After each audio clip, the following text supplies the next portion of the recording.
Hello बच्चों, चलिए प्रश्न को देखते हैं।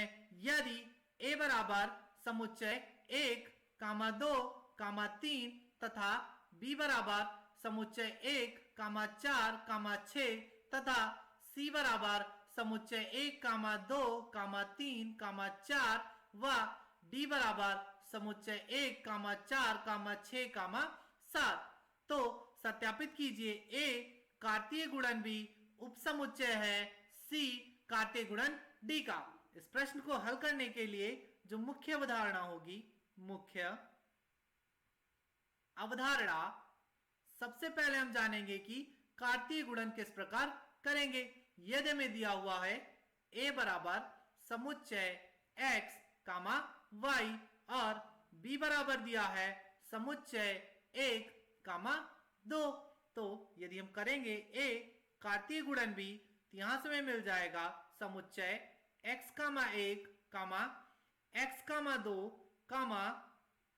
y, 1, y, 2 और हम जानेंगे कि उप समुच्चय कब होता है। यदि हमें दिया है a बराबर समुच्चय x, y, z और b बराबर दिया है x, y, z, 1 तो उप समुच्चय a तब होगा यदि जब a के सारे अवयव हैं b में उपस्थित हों। तो a में x है, y है, z है और b में भी x, y, z है। तो यहां से हम कह सकते हैं जो a है ये उप समुच्चय है b का। अब हम अपने प्रश्न पर आते हैं। प्रश्न में हमें दिया गया है कि a बराबर दिया गया है 1, 2, 3 1, 2, 3 और b बराबर हमें दिया गया है 1, 4, 6 समुच्चय 1, 4, 6 और c बराबर दिया गया है समुच्चय 1, 2, 3, 4 1, 2, 3, 4 और d बराबर दिया गया है समुच्चय 1, 4, 6, 7। अब सबसे पहले हम ज्ञात कर लेंगे a कार्तीय गुणन b। तो जब हम करेंगे a कार्तीय गुणन b के तो यहां से हमें मिल जाएगा a हमें पता है a बराबर दिया गया है 1, 2, 3 और b दिया गया है 1, 4, 6 तो a हो जाएगा समुच्चय 1, 2, 3 और कार्तीय गुणन b दिया गया है 1, 4, 6 तो जब हम करेंगे a कार्तीय गुणन b तो यहां से हमें मिल जाएगा 1, 1, 1, 4, 1, 6 2, 1, 2, 4, 2, 6 3, 1, 3, 4, 3, 6 ये हमें मिल गया a कार्तीय गुणन b। अब हम ज्ञात कर लेते हैं c कार्तीय गुणन d क्या होगा।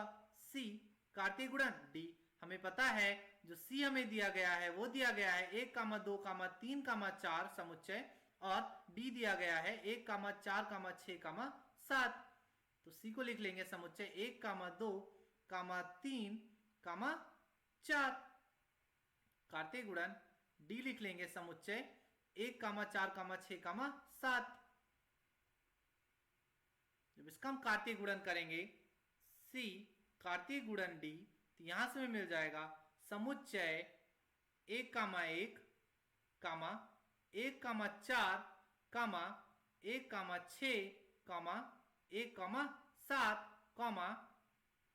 2, 1, 2, 4, 2, 6, 2, 7, 3, 1, 3, 4, 3, 6, 3, 7, 4, 1, 4, 4, 4, 6, 4, 7 ये हमें मिल जाएगा जब हम करेंगे c कार्तीय गुणन d। अब हम देखेंगे क्या जो ए कार्तीय गुणन बी के अवयव हैं वो सी कार्तीय गुणन डी में उपस्थित हैं। तो हम देखेंगे कि यहाँ पर 1,1 है, यहाँ पर भी है, यहाँ पर 1,4 है, यहाँ पर भी है, यहाँ पर 1,6 है और यहाँ पर भी है, यहाँ पर 2,1 है, 2,1 यहाँ पर भी है, 2,4 यहाँ पर है, यहाँ पर भी है, 2,6 है, 2,6 है, 3,1 है, 3,1 है और 3,4 और 3,6, तो 3,4 और 3,6 ये भी उपस्थित हैं। तो यहाँ से ये सिद्ध होता है कि जो ए कार्तीय गुणन बी है ये उपसमुच्चय है सी कार्तीय गुणन डी का। तो मुख्य अवधारणा के आधार पर हमने ये सिद्ध कर लिया कि ए कार्तीय गुणन बी उपसमुच्चय है सी कार्तीय गुणन डी का। आशा करते हैं आपको समझ आया होगा। धन्यवाद।